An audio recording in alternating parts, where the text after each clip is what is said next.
Okay, so I'm down here on the floor because for some reason this car didn't have any front brake pads but has brake pads in the rear. So I'm going to see what these high spec caliper brake pads are in the rear and then also some brake pads for the front.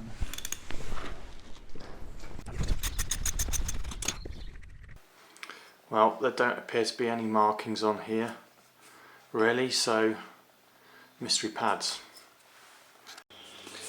Well, I've got the car on its side and you can sort of see this area here is kind of not triangulated very well. So I'm just going to add some tube in there, in that area approximately, just to, and in the bottom there, just to add some extra triangulation, just to support this front end a bit better at the bottom. Right, that looks a lot better now. Now we've got a bit of triangulation in the bottom of that frame.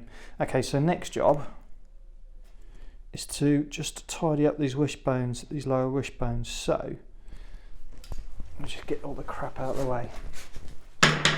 So basically what I've got is I've got this bushing here. So it's 7/16 threaded bushing that I had to have made because of the small diameter. It's only 3/4 inch, but that will fit perfectly in here. So that screws into there.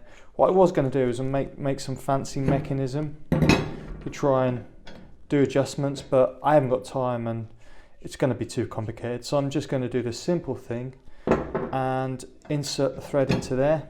The threaded bush.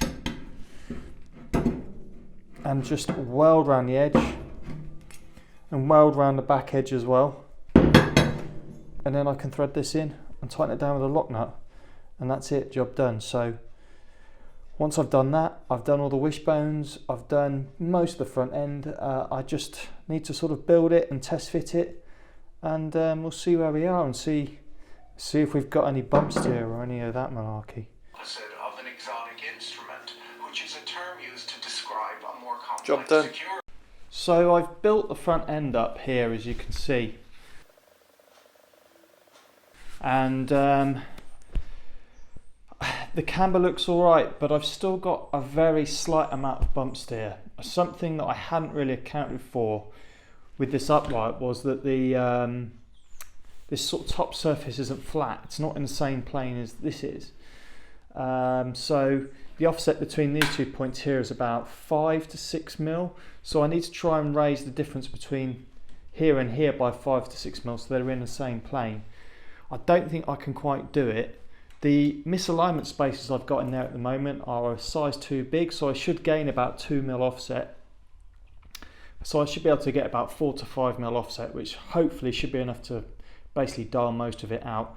There's only a tiny bit, but I don't know how big of an impact that's going to be, but hopefully when my right size misalignment spaces turn up, we'll have it dialed out. It shouldn't be an issue, fingers crossed. So I've set up here so we can just do a side to side comparison with the old chassis setup and just see the bump steer and the camber gain.